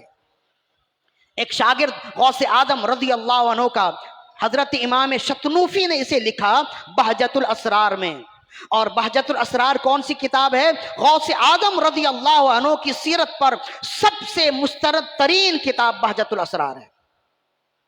جیسے بخاری شریف ہے نا رسول اللہ کی سب سے مستند ترین کتاب، ویسے ہی غوث اعظم رضی اللہ عنہ کی حدیث یعنی آپ کی زندگی کے واقعات اور آپ کے فرامین پر سب سے مستند ترین کتاب ہے بہجت الاسرار۔ اسی میں پوری سند سے یہ حدیث موجود ہے، یہ روایت موجود ہے۔ کہتے ہیں کہ غوث اعظم رضی اللہ عنہ کا ایک شاگرد بارگاہ غوثیت میں حاضر ہوا، عرض کرنے لگا کچھ عرصہ پہلے میرے والد کا انتقال ہوا، آج میں نے اپنے والد گرامی کو خواب میں دیکھا ہے، وہ بری حالت میں ہیں، بڑے عذاب میں مبتلا ہیں، لہذا آپ ان کے لیے کچھ کیجئے، آپ تو مقرب بارگاہ ہیں، آپ تو اللہ کے ولی ہیں، وقت کے کتب ہیں، آپ تو اگر دعا کر دیں تو دل کی دنیا بدل جائے، آپ اگر دعا کر دیں ان کا حال اچھا ہو جائے، بدحالی خوشحالی میں بدل جائے، آپ کچھ دعا کیجئے۔ کہتے ہیں غوث اعظم رضی اللہ عنہ فرمانے لگے کیا وہ میرا شاگرد ہے؟ عرض کرنے لگے نہیں، آپ سے شاگردی تو اختیار نہیں کی، کیا وہ میری محفل میں کبھی آیا ہے؟ فرمایا نہیں، انہیں تو وقت ہی نہیں ملا، آپ کی محفل میں تو کبھی نہیں آئے۔ فرمایا اچھا کبھی اس نے میرا فرمان کہیں ادھر ادھر سے سنا ہے؟ کہا نہیں سنا۔ کبھی وہ میرے ساتھ دسترخوان پر بیٹھا ہے؟ کہا نہیں بیٹھا ہے۔ آخر میں جلال میں آپ نے فرمایا کبھی میرے مدرسے کے سامنے سے اس کا گزر ہوا ہے؟ کہا ہاں کئی بار ہوا ہے۔ فرمایا اسی کے صدقے میں جاؤ، وہ عذاب سے بچ گیا۔ کہتے ہیں چلے گئے، دوسری رات خواب میں اپنے والد گرامی کو دیکھتے اور اچھی حالت میں دیکھتے ہیں، فرمانے لگے غوث اعظم رضی اللہ عنہ نے ان کے مدرسے کے سامنے سے گزرنے کے صدقے میں اپنے رب سے میرے لیے دعا کی، اور رب ذوالجلال اپنے حبیبوں کی دعائیں کبھی رد نہیں کرتا۔ اسی وجہ سے یہ صدقہ ہے یا غوث المدد کہنے کا کہ کل جو تم نے میرا حال دیکھا تھا بدحالی میں تھا، اور آج جو حال دیکھ رہے وہ خوشحالی میں ہے۔ تو جو غوث اعظم رضی اللہ عنہ کی بارگاہ میں نیاز پیش کرتا ہے، ان کی بارگاہ میں غلامی پیش کرتا ہے، وہ کبھی بھی کہیں دامہ نہیں رہتا، وہ کبھی بھی خالی ہاتھ نہیں جاتا۔ یہ وہ بارگاہ ہے جہاں سے جو بھی لے کر آتا، جہاں جو بھی بندہ طلب کرے وہاں سے پوری وہ طلب پوری ہوتی ہے۔ تین روایت ہو گئی، دو روایت ہو گئی، تیسری اور آخری روایت کہتے ہیں کہ حضرت درود و سلام کے نذرانے پیش کیجیے۔ اللہم صلی علی سیدنا و مولانا محمد طب القلوب و دوائها وعافیت الابدان و شفائها ونور الابصار و ضیائها وروح الارواح و غذائها وعلی آلہ و اصحابہ وبارک وسلم۔ بشر قرظی رضی اللہ عنہ روایت کرتے ہیں، یہ غوث اعظم رضی اللہ عنہ کے مرید ہیں۔ بشر قرظی فرماتے ہیں بہت بڑے تاجر تھے، تجارت کی غرض سے، تجارت کی نیت سے 40 اونٹوں پر لدا ہوا سامان لے کر گئے، اور جب واپس آئے تو ان 40 اونٹوں میں سامان تمام کے تمام سامان لدے ہوئے ہیں، تجارتی سامان ہے، کھانے پینے کا سامان ہے، اور دیگر اور ضروریات زندگی کے قیمتی سامان 40 اونٹوں میں موجود ہیں۔ تو کہتے ہیں کہ ایک جگہ پڑاؤ کیا واپسی میں، ایک جگہ پڑاؤ کیا، رات جب سوئے صبح جب اٹھتے ہیں تو ان 40 اونٹوں میں سے 3 اونٹ غائب ہیں، اور ان میں قیمتی سامان بھرا ہوا ہے، لدا ہوا ہے۔ اب جا تو نہیں سکتے، اور لوگ ہیں کہ کہہ رہے ہیں کہ بھئی قافلہ تو چلنے والا ہے، ایک بندے کی وجہ سے قافلہ رکے گا نہیں، اس لیے کہ آگے پھر ہم نے آگے بھی پڑاؤ کرنا ہے، یہ جنگل ہے، یہ ویرانہ ہے، یہاں ڈاکو بھی آ سکتے ہیں، لٹیرے آ سکتے ہیں، لہذا ایک بندے کی وجہ سے تو ہم نہیں روک سکتے۔ تو آپ نے فرمایا ٹھیک ہے تم سب چلے جاؤ، میں دیکھ لیتا ہوں۔ 40 اونٹوں پر 40 اونٹ سوار بھی ہیں، جو اونٹ بان ہوتے ہیں وہ بھی موجود ہیں۔ آپ کے جو خدام تھے وہ رک گئے، باقی قافلہ چلا گیا۔ اب آپ دائیں بائیں آگے پیچھے تلاش کرتے ہیں، کوئی بھی ملتا نہیں ہے۔ آپ تلاش کرتے کرتے اپنے لوگوں سے دور ہو گئے، ایک ویرانے میں چلے گئے۔ ویرانے میں چلے گئے اور تلاش کرتے رہے، لیکن دور دور تک آپ کا اونٹ ملتا نہیں ہے۔ اچانک خیال آیا کہ جب میں تجارت کے لیے نکل رہا تھا، بارگاہ غوثیت میں جب میری حاضری ہوئی تھی، تو حضرت پیر و مرشد نے مجھے یہ فرمایا تھا کبھی اگر مسئلہ درپیش آ جائے تو مجھے یاد کر لینا۔ تو اب اس مسئلے سے بڑھ کر کیا مسئلہ ہوگا؟ ایک مرتبہ نعرہ لگایا، یا غوث المدد، یا شیخ عبد القادر جیلانی المدد۔ جب نعرہ لگایا، دور سے کوئی ہیولا نظر آتا ہے، دور سے ایسا لگتا ہے کہ ٹیلے میں کوئی شخص کھڑا ہے اور وہ آواز دے رہا ہے، اشارہ کر رہا ہے کہ ادھر آؤ ادھر آؤ۔ پہچان میں تو کوئی نہیں آیا، لیکن آپ اسی طرف بھاگے۔ کہتے ہیں کچھ دور گئے تو وہ ہیولا تو ختم ہو گیا، وہ شخص جو بلا رہا تھا وہ ختم ہو گیا۔ جب اسی ٹیلے پر پہنچے تو دیکھتے ہیں کہ ٹیلے کے سائے میں تینوں اونٹ بیٹھے ہیں، سامان کے ساتھ لدے ہوئے اونٹ بیٹھے ہیں۔ اپنے تینوں اونٹوں کو لیا اور لے کر چلے، قافلے میں سوار ہوئے اور پھر چلتے چلتے قافلے سے مل گئے۔ عجیب واقعہ تھا۔ آئے اور آ کر اپنے غوث آدم رضی اللہ عنہ کے زمانے میں ایک اور بھی تھے، حضرت شیخ ابو الحسن علی الخباز رضی اللہ عنہ، یہ بھی بہت بڑے اللہ کے ولی تھے، غوث آدم رضی اللہ عنہ کے خلیفہ ہیں۔ غوث آدم رضی اللہ عنہ کی بارگاہ میں حاضری کے لیے گئے، اس وقت آپ موجود نہیں تھے، تو کہتے ہیں ان کے خلیفہ کی بارگاہ میں حاضری دے دی جائے۔ شیخ ابو الحسن علی الخباز رضی اللہ عنہ کی بارگاہ میں حاضر ہوئے تو واقعہ پیش کیا، تو فرمانے لگے یہی تو وجہ ہے کہ تم نے وہ فرمان غوث آدم کا سنا نہیں ہے۔ آپ نے فرمایا میرا کوئی مرید بھی ایسا نہیں ہے جو مشکل میں مجھے پکارے، میرا کوئی مرید مشرق میں ہو اور میں مغرب میں ہوں، اگر وہ مجھے پکارے گا میں اس کی مدد ضرور کروں گا۔ فرمائے اس سے بھی بڑھ کے میں تمہیں بات بتاتا ہوں، فرمائے میں نے خود حضور سیدنا غوث آدم رضی اللہ عنہ سے سنا ہے، آپ نے فرمایا کسی کو کوئی مسئلہ درپیش آ جائے 2 رکعت نماز پڑھے، اسے کہتے ہیں صلاۃ غوثیہ، اور اسے صلاۃ الاسرار بھی کہتے ہیں۔ اب اس کا طریقہ خود غوث آدم رضی اللہ عنہ نے بیان کیا ہے۔ فرمایا کسی کو قیامت تک کسی کو کوئی مسئلہ درپیش آ جائے، کوئی حاجت ہو اور وہ حاجت پوری کرنا چاہتا ہے، فرمایا 2 رکعت نماز نفل پڑھے صلاۃ غوثیہ کے نام سے۔ 2 رکعت نماز کیسے پڑھے؟ سورہ فاتحہ کے بعد 11 مرتبہ قل هو اللہ شریف پڑھے، اور تمام نماز پوری نماز ویسے مکمل کرے جیسے پوری نماز مکمل ہوتی ہے، لیکن ہر نماز میں سورہ فاتحہ کے بعد 3 مرتبہ قل هو اللہ شریف پڑھے، 11 مرتبہ قل هو اللہ شریف پڑھے، سورہ اخلاص پڑھے، اور جب نماز سے فارغ ہو جائے تو 100 مرتبہ سرکار مدینہ صلی اللہ علیہ وسلم کی بارگاہ میں 111 مرتبہ سرکار مدینہ صلی اللہ علیہ وسلم کی بارگاہ میں درود و سلام کے نذرانے پیش کرے، اور جب درود و سلام کے نذرانے پیش کر کے فارغ ہو جائے تو کھڑا ہو جائے اور اپنے مصلی سے بغداد معلی کی طرف 11 قدم چلے، یعنی نماز پڑھنے کے لیے وہ پہلے سے ہی وہ تیاری کر لے کہ مصلی سے 11 قدم چلنے کی جگہ ہو۔ فرمایا اپنے مصلی سے نماز پڑھنے کی جگہ، جس جگہ اس نے نماز دوگانہ پڑھی ہے، وہاں سے 11 قدم بغداد معلی کی طرف چلے۔ اب بغداد کہاں ہے؟ ہم جو بیٹھے ہیں جہاں نماز پڑھتے ہیں قبلہ ہے نا پیچھے، اس سے تھوڑا سا آپ دائیں جانب الٹے جانب گھومیں گے نا تو وہ مدینہ ہے، اور اس سے تھوڑا سا آپ الٹے جانب گھومیں گے وہ بغداد ہے، یعنی ہمارے الٹے ہاتھ پہ یہ بغداد معلی موجود ہے۔ فرمایا کہ نماز پڑھنے کے بعد 11 قدم بغداد معلی کی طرف چلے، اور بغداد معلی کی طرف چلنے کے بعد میرے وسیلے سے اپنے رب سے دعا کرے۔ فرمایا یہ نماز ایسی ہے کہ جو یہ نماز میرے بتائے ہوئے طریقے کے مطابق پڑھے گا تو اس نماز کے بعد میرے وسیلے سے میرے رب سے جو دعا کرے گا رب اس کی حاجت پوری فرمائے گا۔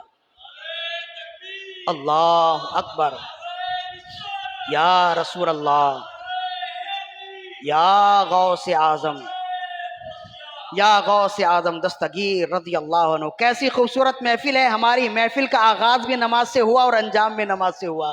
خواہ ایسے ہی لوگ ہم پر الزام لگاتے ہیں کہ ہم عبادت پہ گفتگو نہیں کرتے، ہم عبادتوں پہ گفتگو نہیں کرتے۔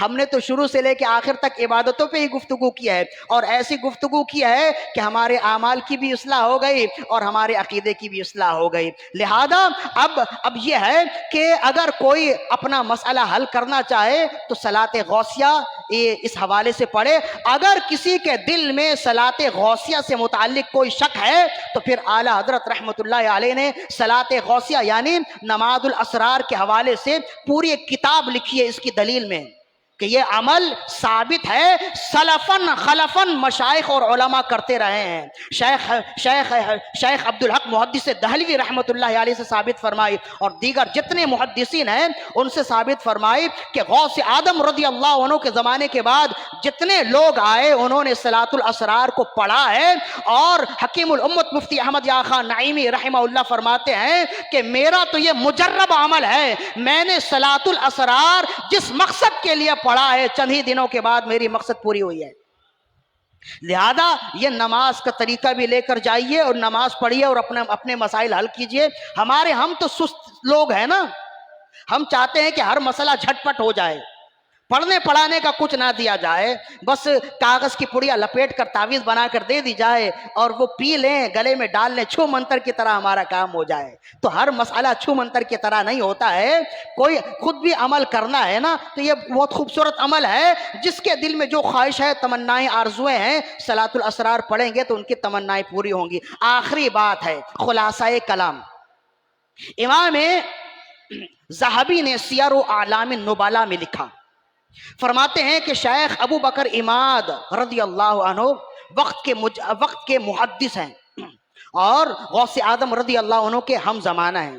امام ذہبی نے لکھا ہے سیر اعلام النبلاء، زبردست محدث ہیں امام ذہبی اور امام جرح تعدیل ہیں، یعنی انہیں چھوڑ کر حدیث کے راویوں کی چھان پھٹک کرنا ناممکن ہے تقریباً، اتنے بڑے وقت کے امام ہیں۔ اور ان سے زیادہ نہ کوئی دین سمجھنے والا ہے، نہ توحید سمجھنے والا ہے، نہ رسالت کے علم کو جاننے والا ہے۔ بہت بڑے وقت کے امام گزرے ہیں، علماء جانتے ہیں کہ امام ذہبی کا مقام و مرتبہ کیا ہے۔ یہ روایت کرتے ہیں اپنی کتاب سیر اعلام النبلاء میں، فرماتے ہیں شیخ ابو بکر عماد رحمۃ اللہ علیہ فرماتے ہیں کہ بہت بڑے وقت کے امام تھے، پڑھتے پڑھتے ایک مسئلے پر رک گئے، علم الکلام کا کوئی مسئلہ تھا، علم عقائد کا کوئی مسئلہ تھا، وہ حل ہونے کو نہیں ہے، کتاب میں کچھ اور لکھا ہوا ہے لیکن ان کے من میں کچھ اور بات آتی ہے، ایک عقیدے کا مسئلہ ہے جو حل ہوتا نہیں ہے، مزید اور بھی کتابیں دیکھتے رہے لیکن کسی کتاب میں اس مسئلے کا حل موجود نہیں ہے۔ دل میں خیال کیا کہ اس مسئلے کا حل شیخ بغداد غوث آدم رضی اللہ عنہ کے بارگاہ میں ملے گا۔ حاضر ہوئے کہ ان کی بارگاہ میں جاتا ہوں، اپنا مسئلہ پیش کروں گا تو یقیناً ان کی بارگاہ سے کوئی نہ کوئی حل نکل آئے گا، مل جائے گا۔ کہتے ہیں جب غوث آدم رضی اللہ عنہ کی بارگاہ میں حاضر خدمت ہوئے، بڑا مجمع لگا ہے اور آپ بیان کر رہے ہیں، بیان کے درمیان ہی آپ نے فرمایا اعتقادنا اعتقاد السلف الصالحین والصحابہ، ہمارا عقیدہ وہی ہے جو ہمارے مشائخ اور صحابہ کا عقیدہ تھا۔ دوران گفتگو فرما دی۔ حضرت شیخ ابو بکر عباد فرماتے ہیں کہ مجھے تعجب لگا کہ حضور غوث آدم رضی اللہ عنہ کا بیان تو کسی اور موضوع پہ تھا، اچانک آپ نے کیا بیان کر دیا؟ شاید آپ نے مجھے میرے بارے میں ہی فرمایا ہے تاکہ میرے دل کا جو مسئلہ ہے وہ صاف ہو جائے، میرا عقیدہ مضبوط ہو جائے۔ پھر دل میں خیال آیا، دوران گفتگو انسان بول ہی دیتا ہے، میری بات کہاں ان کے دل تک پہنچی ہوگی، وہ کہاں اتنے روشن ضمیر ہیں؟ تو کہتے ہیں کہ جب دل میں یہ بات آئی، غوث آدم رضی اللہ عنہ نے رخ کیا اور رخ کرنے کے بعد پھر فرمایا اعتقادنا اعتقاد السلف الصالح والصحابہ، ہمارا وہی عقیدہ ہے جو صالحین کا عقیدہ تھا، جو صحابہ کا عقیدہ تھا۔ پھر دل میں خیال آیا، انسان گفتگو کرتے ہوئے دائیں بائیں تو دیکھتا ہی ہے، ایسے ہی اتفاقاً انہوں نے کہہ دیا ہوگا، انہوں نے میرے سوال کا جواب نہیں دیا۔ جب دل میں یہ بات آئی تو پھر آپ نے غوث آدم رضی اللہ عنہ نے اپنی گفتگو روکی اور فرمایا ابو بکر العباد کہاں ہے؟ حضور میں یہاں ہوں۔ ان کی طرف دیکھا اور فرمایا یا ابا بکر اعتقادنا اعتقاد السلف الصحابتی والتابعین، ہمارا عقیدہ وہی ہے جو صحابہ کا عقیدہ تھا۔ تو کہتے ہیں جب آپ نے یہ فرما دیا اور پھر آپ نے فرمایا جا تیرا باپ تیرے گھر میں آ گیا ہے، تو کہتے ہیں بھاگتے ہوئے گئے تو والد بھی گھر میں موجود ہیں۔ لوگوں نے پوچھا کہ والد کا کیا قصہ ہے؟ فرمایا وہ کسی تجارت کے لیے باہر گئے تھے اور راستہ بھٹک گئے تھے، ہمیں معلوم نہیں وہ کہاں تھے، مہینوں تک ہم تلاش کرتے رہے، غوث پاک نے آج اچانک ہی محفل میں فرمایا تیرا باپ تیرے گھر آ گیا ہے۔ آئے تو دیکھتے ہیں کہ باپ موجود ہے، مجھے معلوم ہو گیا غوث آدم ایسے روشن ضمیر ہیں کہ انہیں ہمارے دلوں تک بھی رسائی ہے، گھروں تک بھی رسائی ہے۔ وہ اللہ اکبر، یا رسول اللہ، یا غوث اعظم، یا غوث اعظم دستگیر رضی اللہ عنہ۔ لہذا اب اس سے بہت ساری باتیں ہیں جو نکلتی ہیں، لیکن خلاصہ کلام یہ ہے کہ غوث اعظم رضی اللہ عنہ نے اپنا عقیدہ ہمیں دیا اور غوث اعظم کے ماننے والوں کو یہ عقیدہ دیا اور فرمایا کہ اہل سنت و جماعت کے جو عقائد سلفن خلفن معتمد علیہ ہیں، جن پر تحقیق ہو چکی ہے، مزید اور تحقیق کی اس میں ضرورت نہیں ہے۔ اگر کوئی مسئلہ ایسا آ جائے کہ جو ہمارے اکابرین سے ثابت شدہ مسئلہ ہو، اس مسئلے کو اگر کوئی شخص نئے طور پر تحقیق کرنے کی کوشش کرے تو اسے کہہ دو تم تحقیق نہیں کر رہے، تم تخریب کر رہے ہو۔ اس لیے کہ غوث آدم نے فرمایا اعتقادنا اعتقاد الصحابہ والسلف، ہمارا عقیدہ وہی ہے جو ہمارے سلف صالحین کا عقیدہ تھا اور جو صحابہ کا عقیدہ تھا۔ لہذا اس زمانے میں نئے نئے محققین پیدا ہو رہے ہیں جو اہل سنت و جماعت کے معتمد علیہ مسائل ہیں نا، جن پر تحقیق ہو چکی اور جن پر ہمارے اکابرین امت نے تحقیق کا لیبل لگا دیا ہے، اس پر آپ نے یہ تحقیق کر دی ہے اور سائن کر دیے ہیں کہ اب اس میں مزید تحقیق کی ضرورت نہیں ہے۔ اب اس زمانے میں نئے نئے محققین آ رہے ہیں اور ان باتوں پر تحقیق کرنے کی کوشش کر رہے ہیں، تو یہ اچھی طرح یاد رکھیے جو اہل سنت و جماعت کے مسلمات عقائد ہیں، ان عقائد پر مزید تحقیق کی ضرورت نہیں ہے۔ جنگ جمل کا مسئلہ، جنگ نہروان کا مسئلہ، حضرت مولا علی رضی اللہ عنہ اور حضرت امیر معاویہ رضی اللہ عنہ کی صحابیت کا مسئلہ، ان کے درمیان میں جنگوں کا مسئلہ، ان کے درمیان میں حق میں کون تھا، باطل میں کون تھا، ثواب کس کو ملے گا اور ناحق کون تھا۔ اب حضرت امیر معاویہ رضی اللہ عنہ کی صحابیت کا مسئلہ، جنگ جمل کا مسئلہ، باغ فدق کا مسئلہ، حضرت افضلیت شیخین کا مسئلہ، یہ تمام نازک مسائل ہیں اور یہ وہ مسائل ہیں کہ اکابرین امت نے ان مسائل پر تحقیق کر کے کتابیں بند کر دی ہیں، اب بولنے کی ضرورت نہیں ہے۔ لہذا یہ وہ مسائل جو ہم نے گنوا دیے، اس زمانے میں ہمارے نوجوان نسلوں کو، ہماری نوجوان نسلوں کو جو علمی طور پر نابلد ہے، علمی طور پر نابالغ ہے ہماری نوجوان نسل، انہیں ان تمام مسائل میں الجھایا جاتا اور تحقیق کے نام پر تخریب کی جاتی ہے۔ تو یہ اچھی طرح یاد رکھیے، جو غوث آدم رضی اللہ عنہ کا ماننے والا ہوگا، اس کے سامنے اگر حضرت امیر معاویہ کا ذکر کیا جائے، افضلیت شیخین کا ذکر کیا جائے، باغ فدق کا ذکر کیا جائے، جنگ جمل کا ذکر کیا جائے، جنگ نہروان کا ذکر کیا جائے اور اسی طرح جنگ صفین کا ذکر کیا جائے اور کہا جائے یہ مسئلہ دیکھو، یہ مسئلہ دیکھو، یہ مسئلہ دیکھو، صحابہ نے یہ غلطی کی، صحابہ نے یہ غلطی کی، تو جو واقعی اہل سنت و جماعت کا ہے، جو غوث آدم کا واقعی متبع ہے، پیروکار ہے، وہ بولنے والے کو یہ کہہ کے خاموش کر دے گا، خاموش ہو جاؤ۔ غوث آدم نے ہمیں یہ عقیدہ دیا ہے، اعتقادنا اعتقاد الصحابہ، ہمارا وہی عقیدہ ہے جو ہمارے سلف صالحین کا عقیدہ، جو صحابہ کا عقیدہ۔ لہذا جنتی جنتی،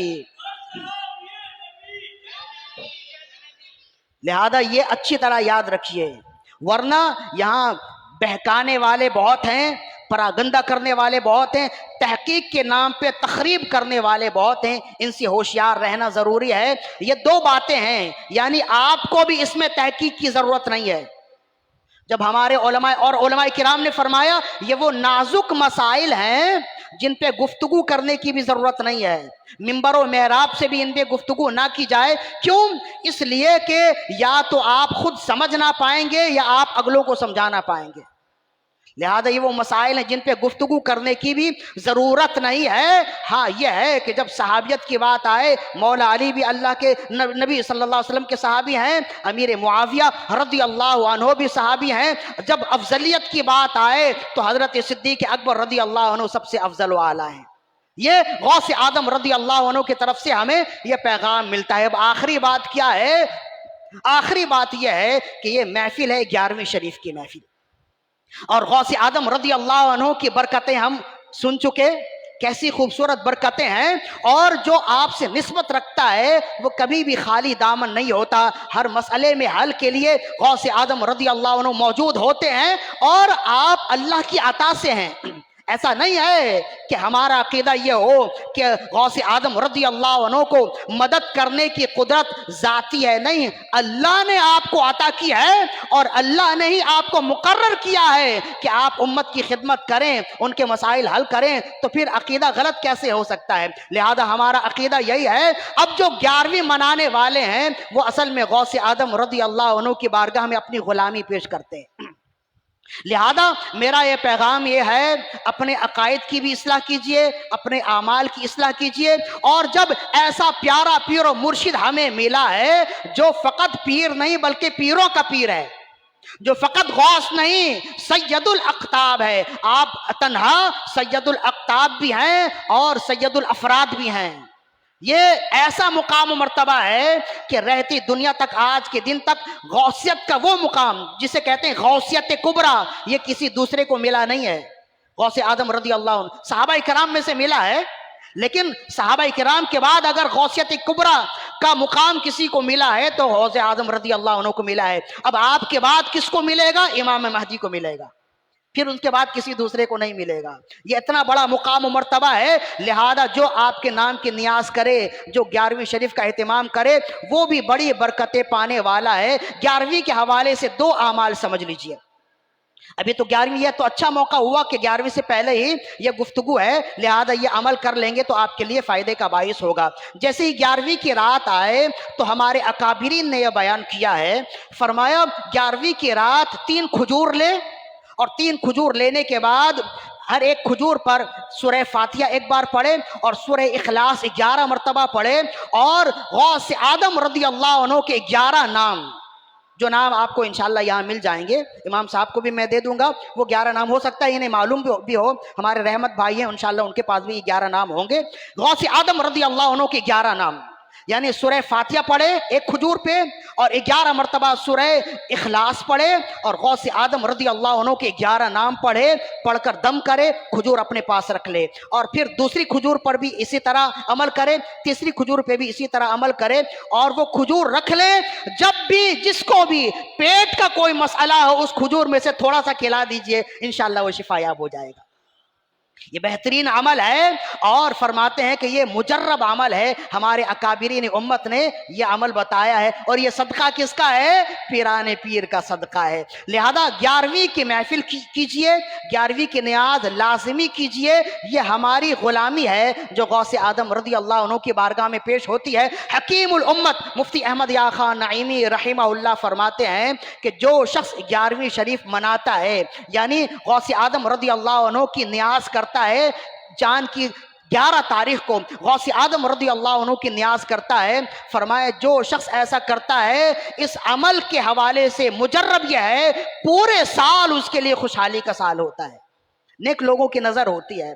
اور حکیم الامت فرماتے ہیں میرا تو یہ مجرب ہے، اسی وجہ سے میں سال میں ایک 11ویں نہیں کرتا، ہر مہینے 11ویں کرتا ہوں، ہر مہینے کی چاند کی 11 تاریخ کو 11ویں کرتا ہوں۔ فرمایا مجھے تو بڑا فیض ملتا ہے، اور اس کا طریقہ کیا بتایا؟ فرمایا جو ہر مہینے کی 11 تاریخ کو 11ویں کرنا چاہے وہ ایک خاص رقم متعین کر دے، جتنی رقم اس کے بس میں ہے، 11 روپے، 111 روپے، 1011 روپے، جتنی بھی ہے وہ رقم متعین کر دے، اور چاند کی ہر 11 تاریخ کو اسی رقم کی نیاز کرے، غوث آدم کی بارگاہ میں پیش کرے، ان کے لیے ایصال ثواب کرے، معصوم بچوں کو کھلائے۔ حضرت مفتی احمد یا خان نعیمی رحمہ اللہ فرماتے ہیں یہ عمل ایسا مجرب ہے کہ جب سے میں نے یہ عمل کرنا شروع کیا ہے میرا کوئی کام اٹکتا نہیں ہے۔ لہذا یہ ہمارے اعمال بھی بتا دیے گئے اور اعمال کی اصلاح بھی ہو گئی، عقیدے کی اصلاح بھی ہو گئی۔ جب ہمارے اعمال اور عقیدے کی اصلاح ہو گئی تو گفتگو ختم ہو گئی۔ اللہ تعالیٰ سے دعا ہے کہ رب ذوالجلال ہماری آج کی حاضری اپنی بارگاہ میں قبول و مقبول فرمائے۔ جتنے احباب یہاں موجود ہیں، جتنے احباب دور بیٹھے سن رہے ہیں، رب ذوالجلال غوث آدم رضی اللہ عنہ کے صدقے، 11ویں کے صدقے ہر ایک کا مسئلہ حل فرمائے۔ اقول قولی ھذا استغفر اللہ لی ولکم ولسائر المسلمین والمسلمات والمؤمنین والمؤمنات الاحیاء منهم والاموات انک سمیع قریب مجیب الدعوات۔